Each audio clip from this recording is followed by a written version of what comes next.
शुरू करते हैं अल्लाह के बाबरकत नाम से जो बड़ा मेहरबान और नहायत रहम वाला है। तमाम तारीफ़ें मेरे अल्लाह रब्बुल इज़्ज़त के लिए हैं। अस्सलाम वालेकुम लिसनर्स, मैं हूँ आप लोगों की होस्ट नौशीन और मैं अपने चैनल खौफनाक कहानियों में अपने सभी सुनने वालों को खुशामदीद कहती हूँ। मैं उम्मीद करती हूँ आप सब लोग खैरियत से होंगे, जहाँ होंगे खुश होंगे। आज आप लोगों के लिए मैं बहुत दिलचस्प खौफनाक कहानियाँ लेकर आई हूँ जिन्हें आप लोग बहुत पसंद करेंगे। सिलसिला शुरू करते हैं आज की खौफनाक कहानियों का। बढ़ते हैं आज की पहली खौफनाक कहानी की तरफ। ये खौफनाक कहानी आरोही शेयर कर रही है जर्मनी से। आरोही कहती है, मैं बेसिकली इंडिया पुणे से हूँ, लेकिन पिछले 3 साल से मैं जर्मनी में रहती हूँ। आज आपके साथ मेरी एक फ्रेंड है बेका, जिसकी ज़िंदगी में पेश आने वाली एक बहुत ही ज़्यादा डरावनी कहानी शेयर करना चाहती हूँ।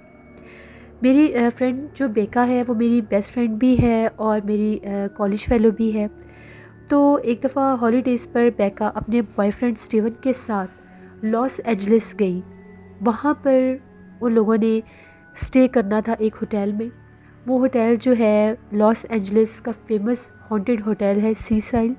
वहाँ पर उन लोगों ने एक रूम लिया, वहाँ पर वो लोग चले गए। मेरी फ्रेंड जो बेका है वो एक यूट्यूबर भी है और व्लॉग्स शूट करती है, इसलिए वो अक्सर उसको अपने व्लॉग के लिए नए प्लेसेस एक्सप्लोर करना अच्छा लगता है। तो उसने ये डिसाइड किया कि वो लॉस एंजलिस जब जाएगी तो वहाँ पर वो हॉन्टेड होटल सीसाइल में जाकर रहेंगे और वहाँ पर वो एक लाइव हॉरर व्लॉग शूट करेगी। बेका और स्टीवन उस होटल में चले गए। वहाँ पर अभी फर्स्ट डे था। उन लोगों ने रूम में अपना सामान वगैरह रखा, फ्रेश हुए और बाहर घूमने फिरने के लिए चले गए। वहाँ से जब वो लोग वापस आए तो बेका अपने रूम में थी और स्टीवन बाहर गया हुआ था कुछ खाने पीने के लिए ऑर्डर करने के लिए। बेका कहती है कि जैसे ही मैं उठी, मैं वॉशरूम में गई और फ्रेश होकर आकर अपना मोबाइल यूज़ करने लग गई। अभी मोबाइल यूज़ करते करते कुछ ही मिनट गुजरे थे, मुझे ऐसा महसूस हुआ कि जैसे वॉशरूम की टैप चल रही है। मुझे जब पानी गिरने की आवाज़ आई तो मैंने तो ये सोचा कि मैं तो जब बाहर आई थी तो मैं तो सारी टैप बंद करके आई थी, फिर ये वॉशरूम में टैप कैसे चल रही है। जब उसने जाकर देखा तो टैप खुली हुई थी। वो हैरान भी हुई, थोड़ी सी घबराई भी। उसने टैप बंद कर दी और आकर फिर बैठ गई। थोड़ी देर के बाद स्टीवन आ गया। उन लोगों ने डिनर किया। अब रात काफ़ी हो गई तो उन लोगों ने ये कहा कि अब हम लोग यहाँ पर अपना हॉरर व्लॉग शूट करते हैं। उसने अपने सामान में से एक विजी बोर्ड निकाला जिसके ऊपर लोग स्पिरिट्स को बुलाते हैं और ये डिटेक्ट करते हैं कि जिस जगह पर वो लोग हैं, अगर वो जगह हॉन्टेड है तो वहाँ पर कोई स्पिरिट है भी या नहीं। विजी बोर्ड के साथ उसने एक ईएमएफ मीटर भी निकाला। ईएमएफ मीटर को भी इसीलिए यूज़ किया जाता है कि अगर किसी भी जगह पर कोई भी स्पिरिट हो तो वो उसमें डिटेक्ट हो जाती है। ईएमएफ मीटर के ऊपर रीडिंग आ जाती है और वो अलार्म करता है। वो कहते हैं कि हम लोगों ने ईएमएफ मीटर भी ऑन करके रख दिया और विजी बोर्ड के ऊपर कैंडल्स भी लगा ली और कॉइन भी रख दिया।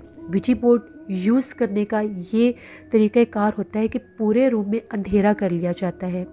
विजी बोर्ड को यूज़ करने के लिए उस पर वो स्पिरिट्स को बुलाने के लिए 2 लोगों का या 2 लोगों से ज़्यादा लोगों का होना मस्ट है। अकेला कोई भी विजी बोर्ड पर किसी स्पिरिट को अगर बुलाए तो वो बाज़ औक़ात उनके लिए नुकसानदेह भी हो सकता है।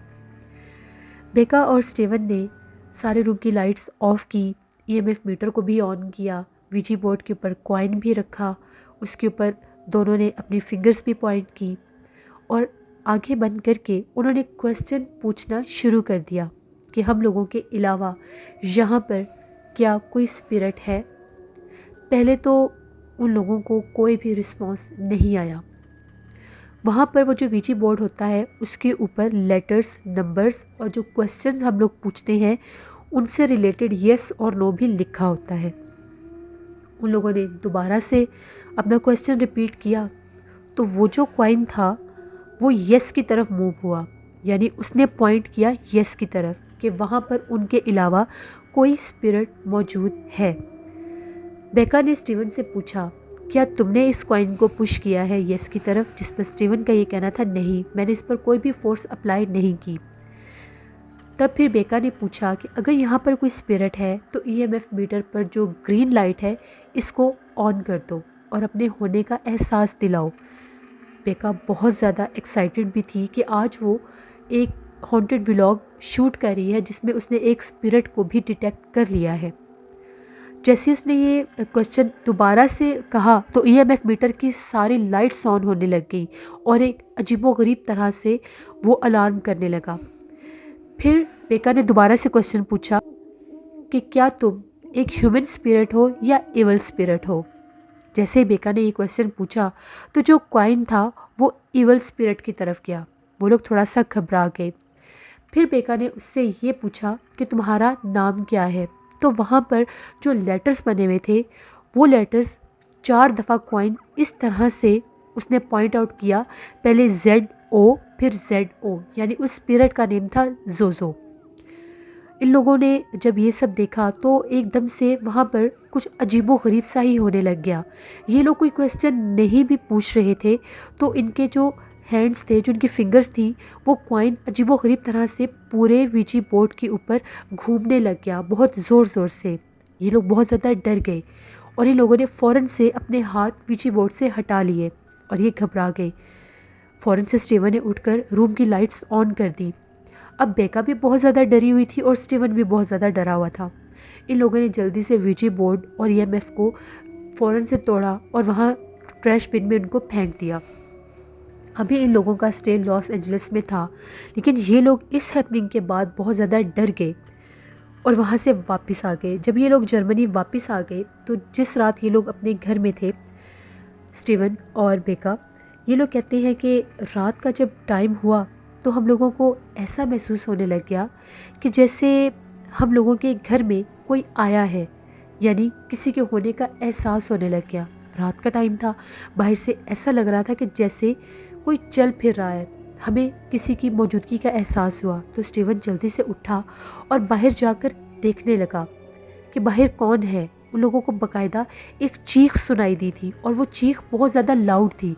उस चीख को सुन के वो दोनों जाग गए।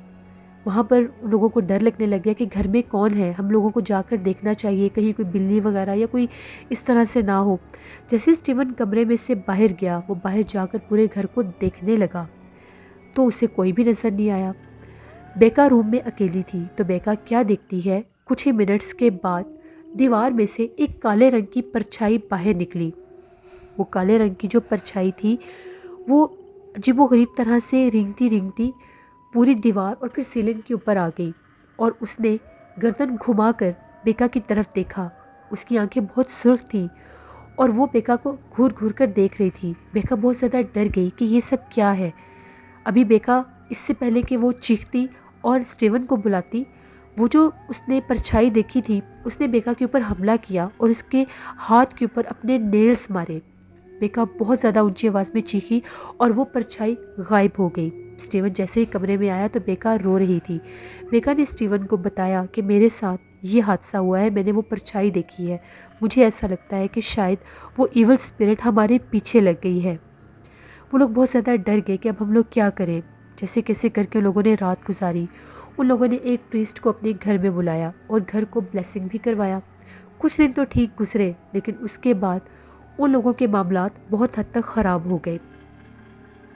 उन दोनों का जो रिलेशनशिप था वो भी ख़राब होने लग गया। बेका कहती है कि हम लोगों को अपना रूम टेम्परेचर बहुत ज़्यादा ठंडा महसूस होता था। वो बहुत ज़्यादा वहाँ पर हम लोगों को सर्दी लगती थी। लोगों का ये भी मानना है कि जब कोई इवल स्पिरिट किसी जगह पर होती है तो उस जगह का जो टेम्परेचर होता है बहुत लो हो जाता है और वहाँ पर ठंड महसूस होती है।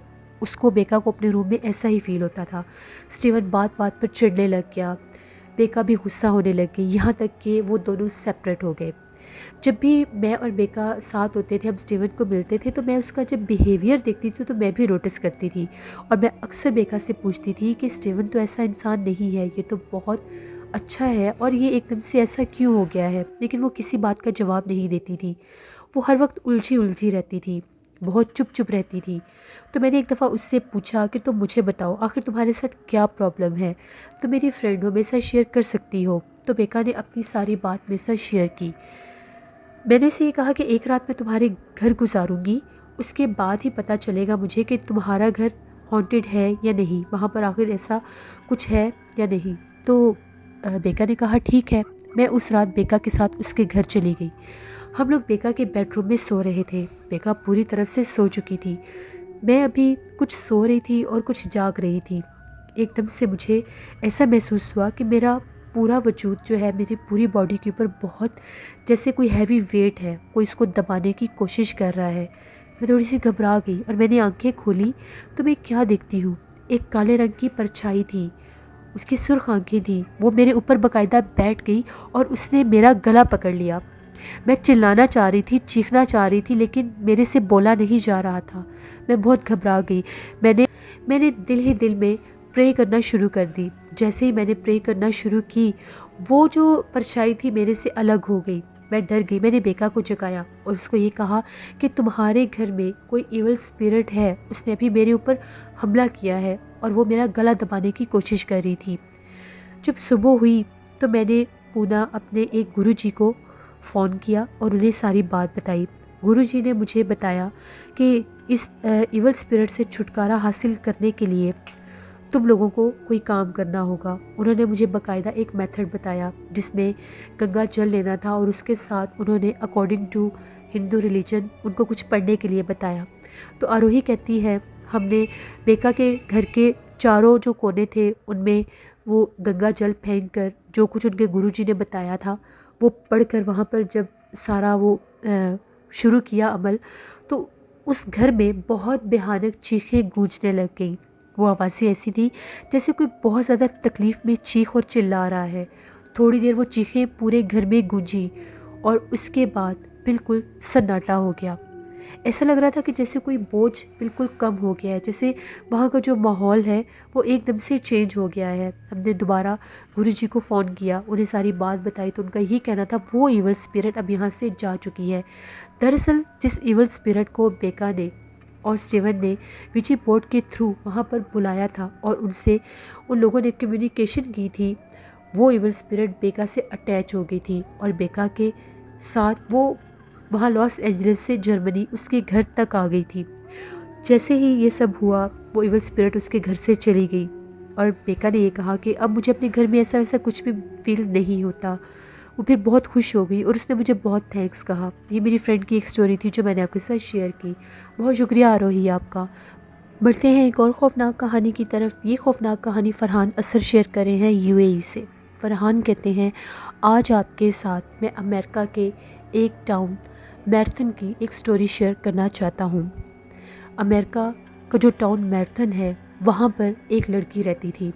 उस लड़की पर बेस्ड एक ऐसी ट्रू स्टोरी है जिस पर 2016 में एक मूवी बनाई गई और उस मूवी का नेम था द एग्जॉर्सिज्म ऑफ एमा एक्लैंड। इस लड़की का रियल नेम एमा था, लेकिन मूवी में इसको एना एक्लैंड का नेम दिया गया है। एमा 23 मार्च 1882 को अमेरिकन टाउन मैरथन में पैदा हुई और इसका जो बाप था वो बहुत ही जालिम था। ये टाउन एक छोटा सा टाउन था और वहाँ पर सिर्फ 1000 लोग बसते थे। एमा का जो फादर था उसका नेम जैकब था। 14 इयर्स तक तो एमा बिल्कुल ठीक रही, लेकिन उसके बाद उसकी तबीयत बिगड़ने लग गई। एमा बहुत ज़्यादा बीमार रहने लग गई। वो अक्सर बहुत ज़्यादा वॉमिटिंग किया करती थी। एमा की जो मॉम थी वो अपने बच्चों से बहुत ज़्यादा अटैच थी और उनसे बहुत ज़्यादा प्यार किया करती थी। एमा की मदर जो थी, एमा को बहुत ज़्यादा डॉक्टर्स के पास लेकर गई, लेकिन वो देखने में बिल्कुल ठीक थी। इसके बावजूद वो अक्सर बीमार रहती थी और उसकी कोई भी डिज़ीज़ डायग्नोज नहीं हो पा रही थी। एमा की मदर को ये डाउट हुआ कि एमा के ऊपर किसी ने काला जादू करवा दिया है। उन दिनों अमेरिका में विच क्राफ्ट, काला जादू बहुत ज़्यादा आम था। एमा की एक आंटी थी जिसका नेम मीना था और वो विच क्राफ्ट किया करती थी। वो काला जादू करती थी और उसमें माहिर थी और वो एमा के फादर जैकब से शादी करना चाहती थी। एमा की मदर को ये लगा कि शायद मीना ने ही एमा के ऊपर काला जादू किया है, जिसकी वजह से एमा बहुत ज़्यादा बीमार रहती है। एमा जब हद से ज़्यादा बीमार हो गई, वॉमिटिंग करती थी, उसका बिहेवियर इतना वायलेंट हो गया कि उसके दोस्त भी उसको छोड़ गए। एमा डिप्रेशन में चली गई और बहुत ज़्यादा अकेली रहने लग गई। यहाँ तक कि 16 बरस गुजर गए, लेकिन उसकी हालत ठीक नहीं हो रही थी। वो डे बाय डे और वर्स होती जा रही थी। फिर एमा की मदर एक ऐसे शख्स के पास गई जिसका नेम तो फिलिप्स था। वो काला जादू ख़त्म करने में माहिर था। एमा की मदर ने उसको एमा के बारे में बताया। जब वो एमा के घर आया और उसने उसको देखा तो उसने उस पर एक्सॉर्सिज्म जब उसने उसके ऊपर अप्लाई किया, परफॉर्म किया, तो एमा की हालत उस वक्त भी बहुत ज़्यादा ख़राब हो गई। उसको ऐसी वॉमिटिंग आती थी, उसके मुंह से सब पत्ते निकलते थे और वो बहुत ज़्यादा ऊंची आवाज़ में चीखती चिल्लाती थी और किसी जानवर की तरह घुर्राती थी। उस छोटे से मैराथन टाउन में एमा की स्टोरी हर घर में आम हो गई। हर कोई एमा से डरने लग गया। एक्सॉर्सन परफॉर्म करने के बाद कुछ महीनों तो एमा बहुत ठीक रही, लेकिन उसके बाद एमा दोबारा से बीमार हो गई और उसकी हालत पहले से भी ज़्यादा ख़राब हो गई। वो अपने होश खो बैठती थी और चीज़ें उठा उठा कर मारती थी। यहाँ तक कि उसके अपने घर वाले भी उससे डरने लग गए। एमा में बहुत ज़्यादा पावर आ जाती थी और वो चीज़ों को बआसानी इधर उधर फेंक देती थी और इतनी भारी आवाज़ में बोलती थी जैसे उसके अंदर कोई और बोल रहा है। बिलाखिर उसके घर वालों ने तंग आकर एमा को उसके बेड के ऊपर बांध दिया और दोबारा से दो फिलिप्स को बुलाया गया। जब दो फिलिप्स दोबारा आया तो उसने एमा के ऊपर दोबारा से एक्सॉर्सिज्म परफॉर्म करना शुरू कर दिया। कई दिनों तक एमा पर एक्सॉर्सिज्म किया गया। जब एमा से ये पूछा जाता था कि तुम्हारे ऊपर कितने शयातीन जिन्नात का बसेरा है, तो वो ये कहती थी मैनी, यानी बहुत से। काफ़ी ज़्यादा जब दिन गुजर गए, एमा के ऊपर एक्सॉर्सिज्म परफॉर्म किया गया तो वो उसमें इतनी ताकत आ जाती थी, वो इतनी ज़ोर ज़ोर से उछलती थी कि ऐसा लगता था कि उसका बेड टूट जाएगा और वो अजीबोगरीब तरह से वॉमिटिंग करती थी। उसके करीब जाना भी मुश्किल था।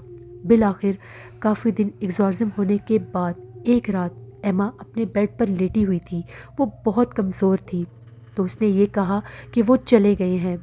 उसके बाद वो बिल्कुल एक नॉर्मल लड़की हो गई। एमा पर जो फर्स्ट एक्सॉर्सिज्म परफॉर्म किया गया था वो 1912 जून में किया गया था, जिसके बाद फिर कुछ महीने वो ठीक रही और फिर जब दोबारा बीमार हुई तो उस पर काफ़ी ज़्यादा दिन जब एक्सॉर्सिज्म अप्लाई किया गया तो वो बिल्कुल ठीक हो गई। उसके बाद उसने अपनी ज़िंदगी बहुत सेहतमंदी के साथ गुजारी। 1941 जुलाई में उसकी डेथ हो गई। इसी लड़की पर एक मूवी भी बनाई गई जो कि एक्सॉर्सिज्म ऑफ एना एक्लैंड है। 2016 में ये मूवी बनाई गई जो कि एक ट्रू स्टोरी पर बेस्ड करती है। ये एक स्टोरी थी जो फरहान असर ने शेयर की। बहुत शुक्रिया फरहान आपका, आप ट्रू स्टोरीज़ लेकर आते हैं जिससे हमें ये पता चलता है कि कौन सी मूवी किस करैक्टर को लेकर वो मूवी बनाई गई है। इससे मेरे लिसनर्स की नॉलेज में भी इजाफा होता है। Thank you so much. बढ़ते हैं एक और ख़ौफनाक कहानी की तरफ। ये ख़ौफनाक कहानी जैन में से शेयर कर रहे हैं जैन शाह। जैन कहते हैं, अटक से शेयर कर रहे हैं। जैन कहते हैं कि आज आपके साथ मेरे खाला के बेटे हैं, मेरे कज़न, उनकी ज़िंदगी में पेश आने वाली एक बहुत ही ज़्यादा डरावनी कहानी शेयर करना चाहता हूँ। मेरा कज़न कहता है एक दफ़ा रात का टाइम था, मैं और मेरा छोटा भाई हम लोग कमरे में सो रहे थे। अचानक मेरी आँख खुली किसी सरगोशी से, तो मैं क्या सुनता हूँ जैसे बाहर टीवी लाउंज में हॉल में औरतों के बोलने की आवाज़ आ रही है। मुझे बड़ा अजीब लगा कि रात के टाइम भाई टीवी लॉन्च में कौन बोल रहा है। फिर मुझे ख्याल आया कि शायद अम्मी और मेरी सिस्टर होंगी। मैंने फिर आंखें बंद कर ली। थोड़ी देर के बाद फिर सरगोशी आने लग गई। मैं फ़ौरन से उठा के बाहर जाकर देखता हूँ आखिर क्या प्रॉब्लम है, ये लोग रात को बाहर टीवी लॉन्च में क्यों बैठकर बातें कर रहे हैं, सब खैरियत तो है। जैसे मैं उठा, मैं बाहर आया तो टीवी लॉन्च में कोई भी नहीं था। मुझे काफ़ी ज़्यादा परेशानी हुई कि अभी तो यहाँ पर बोलने की आवाज़ आ रही थी और अब यहाँ पर कोई भी नहीं है, अभी चंद सेकंड ही हुए थे। मैं फिर अंदर आ गया, आकर लेट गया कि शायद मेरा वहम होगा। अभी मैंने आंखें बंद करके लेटा ही था, मुझे दोबारा से आवाज़ आने लग गई। अभी ये जो आवाज़ थी ये बहुत ज़्यादा क्लियर थी, ऐसे लग रहा था कि दो औरतें आपस में बातें कर रही हैं। मैं फ़ौरन से उठा, हॉल में आया। इस बार आवाज़ सेकंड फ्लोर से आ रही थी। मैं जल्दी से अपने रूम में गया, मैंने अपने भाई को बताया तो मेरे भाई ने ये कहा कि तुम फजूल में वहम कर रहे हो, कुछ भी नहीं है, सो जाओ। लेकिन मुझे एक अजीबोगरीब तरह से उलझन सी होने लगी कि मैं देखता हूँ आखिर अम्मी और बहन इतनी रात को ऊपर क्या कर रहे हैं। जैसे ही मैं सेकंड फ्लोर पर गया, वहाँ पर हम लोगों के 2 कमरे थे। वो दोनों कमरों का दरवाज़ा बंद था। वहाँ पर मुझे कोई नज़र नहीं आया, लेकिन मुसलसल सरगोशी सुन रहा था मैं। वहाँ पर थर्ड फ्लोर की स्टेयर्स जाती थी। मैं थर्ड फ्लोर पर भी गया, वहाँ पर भी जाकर देखा तो कोई नहीं था। ये एक अजीबोगरीब एक वाक़या था जिसने मुझे परेशान किया हुआ था कि अगर कोई नज़र नहीं आ रहा तो बोल कौन रहा है। जैसे मैं थर्ड फ्लोर से नीचे आया तो हम लोगों का सेकंड फ्लोर पर एक रूम था। वहाँ से मुझे बिल्ली के गुर्राने की आवाज़ आने लगी। बिल्ली के गुर्राने की आवाज़ के साथ मुझे ऐसा लगा जैसे बिल्ली दरवाजे के ऊपर अपने पंजे मार रही है। मुझे लगा कि शायद बिल्ली कमरे में बंद होगी तो इसलिए बाहर निकलने की कोशिश कर रही है। मैंने जल्दी से कमरे का दरवाज़ा खोला। जब मैं अंदर गया तो अंदर बिल्ली का नामो निशान नहीं था, जबकि अभी मुझे बिल्ली के गुर्राने की आवाज़ आई और उसके पंजे दरवाजे के ऊपर मारने की भी आवाज़ आई। मैं थोड़ा परेशान हो गया। मैं फ़ौरन से जैसे ही वापस पलटा कि मैं दरवाज़ा बंद करता हूँ और नीचे जाता हूँ, तो दरवाज़ा बंद करने लगा तो मुझे दरवाजे के पीछे ऐसा महसूस हुआ कि मैंने किसी अजीबोगरीब मखलूक को देखा है। ना तो वो बिल्ली थी और ना ही कोई और जानवर। वो कुछ अजीब सी ही मखलूक थी। उसकी आंखें सब्ज़ रंग की थी, उनमें कोई भी ब्लैक आईबॉल नहीं था। उसको देखने की देर थी मैं चीखने लग गया। मेरी चीखों पुकार सुन के सब जाग गए और ऊपर भागे। जैसे वो लोग ऊपर आए तो मैं उसी कमरे में खौफ के मारे बैठा हुआ था। उन लोगों ने मुझे फ़ौरन से उठाया और पूछा कि तुम इतनी रात को यहाँ पर क्या कर रहे हो। मैंने उन्हें सारी बात बताई। उस वक्त कमरे में वो मखलूक नहीं थी, गायब हो चुकी थी। मेरे घर वाले मुझे नीचे लेकर आए, सारी बात सुनी, काफ़ी हैरान हो गए कि हम लोगों में से किसी को भी कोई सरगोशी नहीं सुनाई थी। अगले दिन मेरे घर वाले मुझे लेकर एक आमिल साहब थे, उनके पास गए, दम करवाया, उनको सारी बात बताई।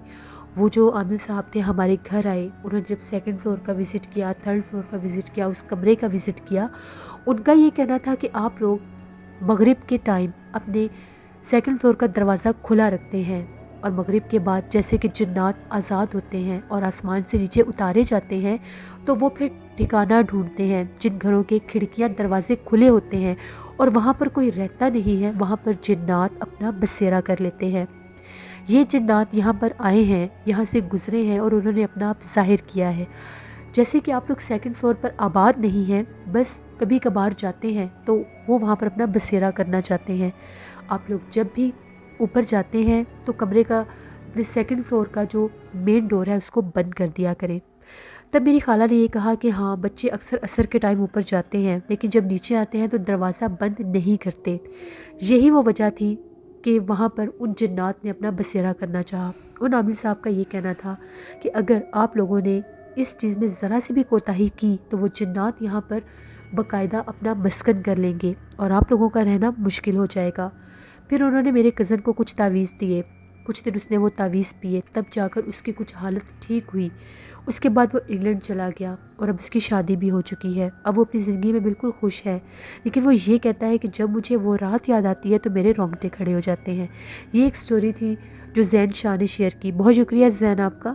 बढ़ते हैं एक और ख़ौफनाक कहानी की तरफ। ये ख़ौफनाक कहानी फ़ौज़िया हाशमी ने शेयर की है कमेंट बॉक्स में। फ़ौज़िया कहती है, मैं कराची की रहने वाली हूँ। आज आपके साथ अपनी ज़िंदगी में पेश आने वाला एक नाकाबिल फरामोश इंसिडेंट शेयर करना चाहती हूँ। एक दफ़ा की बात है, रात 11 बजे का टाइम था। तो मैं अपने ऑफिस से वापस अपने घर आ रही थी। मैं एक गली में से गुज़र रही थी तो अचानक मुझे ऐसा महसूस हुआ कि जैसे मुझे किसी ने टच किया है, जैसे मुझे किसी ने छुआ है। मैं अपने इर्द गिर्द देखने लगी तो मुझे अपने पास तो बिल्कुल कोई नज़र नहीं आया, लेकिन थोड़ा ही दूर फासले पर मुझे एक औरत नज़र आई। तकरीबन 8 से 10 कदम वो दूर थी। उसने दुल्हन का लिबास पहना हुआ था। जब मैंने उस औरत को देखा तो उस औरत ने बाकायदा मुझे बुलाया और ये कहा कि मेरा हाथ ज़ख्मी है, मेरे हाथ पर बहुत सख्त चोट लग गई है, तो मेरी हेल्प कर दो। ये पास ही मेरा घर है, मुझे मेरे घर तक तो छोड़ दो। मैंने उसको कहा ठीक है, तो मेरे साथ आओ, मैं तुम्हें तुम्हारे घर छोड़ देती हूँ। जब मैं उस औरत को छोड़ने उसके घर गई, उसका घर बहुत ज़्यादा पुरसरार सा था, बहुत पुराना घर लग रहा था। ऐसे लग रहा था कि वो घर काफ़ी कदीम और पुराना है। खैर, मैंने उस औरत को वहाँ पर छोड़ा और मैं वापस अपने घर आ गई। जब मैं अपने घर आई, मैं अपने कमरे में सो रही थी, अचानक से मुझे ऐसा महसूस हुआ कि जैसे मेरे बाल कोई खींच रहा है। जैसे मेरे बाल किसी ने खींचे तो एकदम से वो मुझे दर्द महसूस हुआ और मैंने चीखना शुरू किया। और मैंने इर्द गिर्द जब देखा तो वही औरत जो थी, जिसको मैं उसके घर छोड़ कर आई थी दुल्हन के लिबास में, बिल्कुल मेरे बेड के पास बैठी हुई थी। उस वक्त उसका चेहरा बहुत ज़्यादा डरावना था। जब मैंने इतना भयानक चेहरा देखा तो मैं चीखने लग गई। मेरी चीखों पुकार सुनकर मेरी मदर भागती हुई मेरे कमरे में आई। मैं बहुत घबराई हुई थी, बहुत डरी हुई थी। मैंने उन्हें जब सारी बात बताई तो नेक्स्ट डे मेरी मदर मुझे लेकर एक मौलवी साहब के पास गई। मौलवी साहब ने जब दम किया तो उनका ये कहना था कि रात के टाइम में जिस रास्ते से गुजर रही थी वहाँ पर वो एक गैर मरी मखलूक थी, वो जिन्नात थे, वो जिन्नी थी जिसने मेरे ऊपर अपना असर किया, अपना आप मुझे इंसानी रूप में ज़ाहिर किया और मुझे अपने घर तक लेकर गई और वहाँ से वो मेरे ऊपर उसका साया हो गया। फिर मौलवी साहब ने मुझे दम किया। मैं 2 से 3 दिन काफ़ी ज़्यादा बीमार हो गई। जब मैं उसको घर छोड़कर आई थी, उसके बाद जब मैं अपने घर वापस आई थी तब भी मुझे बुखार हो गया था। मेरी तबीयत एकदम ख़राब हो गई थी, जो कि उसके असर की वजह से थी। फिर कुछ दिन बीमार रहने के बाद मैं नॉर्मल हो गई। मैंने दम वगैरह करवाया तो मैं ठीक हो गई। ये मेरी एक स्टोरी थी जो मेरी ज़िंदगी में एक नाकाबिल फरामोश इंसिडेंट था, जो मैंने आपके साथ शेयर किया। आज भी अगर मुझे याद आता है तो मेरे रोंगटे खड़े हो जाते हैं। बहुत शुक्रिया फौजिया हाशमी आपका। बढ़ते हैं एक और ख़ौफनाक कहानी की तरफ। ये ख़ौफनाक कहानी वकास अहमद शेयर कर रहे हैं मैनचेस्टर से।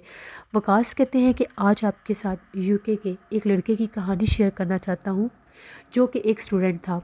वो ये कहता है कि मैं वहाँ से अपने शहर से बाहर पढ़ने के लिए गया हुआ था। एक यूनिवर्सिटी में मेरा एडमिशन हो गया तो मैं अपनी स्टडीज़ के साथ साथ जॉब भी किया करता था। मेरे लिए बहुत ज़्यादा प्रॉब्लम थी। मेरी जो यूनी थी वो बहुत ज़्यादा दूर थी। तो मैंने अपने घर वालों से बात की तो उन लोगों ने मुझे ये मशवरा दिया कि तुम ऐसा करो, जहाँ पर तुम्हारी यूनी है तुम वहीं पर करीब अपने लिए कोई जगह देख लो, कोई हॉस्टल देख लो जहाँ पर स्टूडेंट्स रहते हैं, तो तुम्हारे लिए आसानी हो जाएगी। मैंने काफ़ी ज़्यादा कोशिश की। मेरी यूनी के पास तो मुझे कोई ऐसी जगह नहीं मिली रहने के लिए, क्योंकि वहाँ पर जितनी भी बिल्डिंग्स थी वहाँ पर स्टूडेंट्स तो रहते थे, लेकिन वो काफ़ी ज़्यादा कॉस्टली थी और मैं इतनी ज़्यादा अफोर्ड नहीं कर सकता था।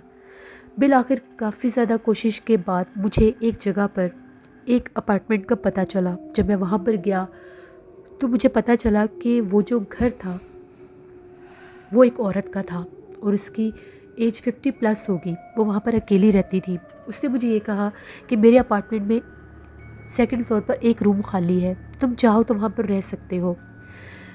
मैंने पहले तो मुझे हैरानगी हुई कि ये औरत यहाँ पर अकेली रहती है। फिर मैंने सोचा कि ये मेरी यूनी से फिर भी करीब है, मैं यहीं पर रह लेता हूँ। उसका जो रेंट था वो भी काफ़ी ज़्यादा कम था। मैंने वहाँ पर रहना शुरू कर दिया।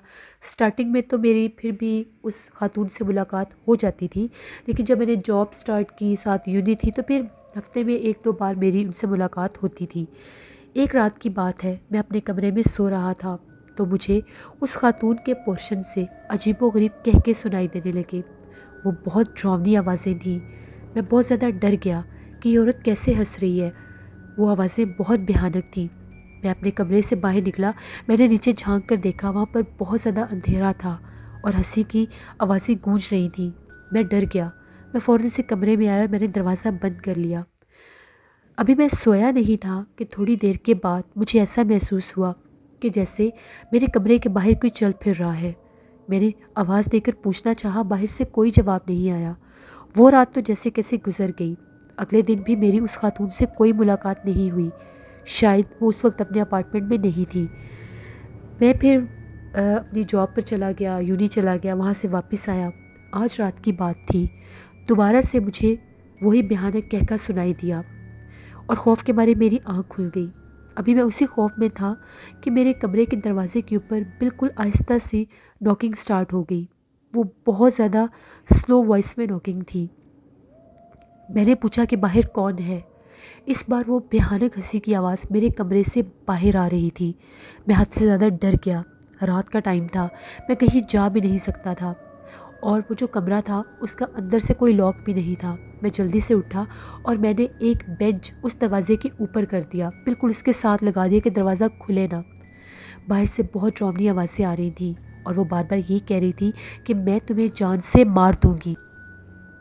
और एकदम से बहुत भयानक चीख सुनाई दी। मैं बहुत डर गया। मैंने फ़ौरन से पुलिस को कॉल की। जैसे पुलिस कैब बाहर आई तो मुझे कुछ हौसला हुआ। बाहर से उसके चीखने की और हंसने की आवाज़ें आना बंद हो गई। मैंने जल्दी से बेंच हटाया और भागता हुआ नीचे गया और पुलिस को जाके सारी बात बताई। पुलिस जब उस घर में आई तो वहाँ पर उस औरत का नामो निशान नहीं था। पुलिस वालों का ये कहना था कि ये घर पिछले तकरीबन 15 से 20 साल से खाली पड़ा है, यहाँ पर तो कोई भी नहीं रहता, फिर तुम इस घर में कैसे आए। मैंने उन्हें प्रॉपर सारी बात बताई। जिस खातून का गेटअप मैंने उन्हें बताया था, उन लोगों का ये कहना था कि उस खातून का मर्डर 20 साल पहले इसी घर में हुआ था। उसके बाद से ये घर हॉन्टेड है। मैं बहुत ज़्यादा डर गया कि मुझे इस घर में लाने वाली कोई इंसान नहीं थी, बल्कि वो एक इवल स्पिरिट थी जो इस घर में भटकती थी। वो एक बदरू थी। मैं बहुत डर गया। मैंने सारी बात अपने घर वालों को बताई और उसी रात मैंने वो जगह छोड़ दी। ये एक स्टोरी थी जो वकास अहमद ने शेयर की। बहुत शुक्रिया वकास साहब का। लिसनर्स, ये थी आज की खौफनाक कहानी है। अपना फीडबैक मुझे ज़रूर दें, आपको कैसी लगी। मेरे और लिसनर्स हैं, उन्होंने भी अपनी स्टोरीज शेयर की हुई हैं। इंशाल्लाह वो मैं कल ऑन एयर करूँगी। आप लोग भी अपनी स्टोरी शेयर कर सकते हैं डिस्क्रिप्शन बॉक्स में दिए गए ईमेल आईडी nushinmir57@gmail.com पर। इसके अलावा आप लोग मुझे कमेंट बॉक्स में भी स्टोरी शेयर कर सकते हैं। हॉरर उर्दू सेंटर पर दहशत ज़दा नावल मैं ऑन एयर कर रही हूँ, उसको ज़रूर विज़िट करें, आप लोगों को पसंद आएगा। इंशाल्लाह कल आप लोगों के साथ फिर मुलाकात होगी किसी नई खौफनाक कहानी में। नीला वॉइस ऑफिशियल मेरी सिस्टर का चैनल है, उनको भी जाकर सब्सक्राइब करें। Thank you for watching. Stay blessed. Allah निगहबान।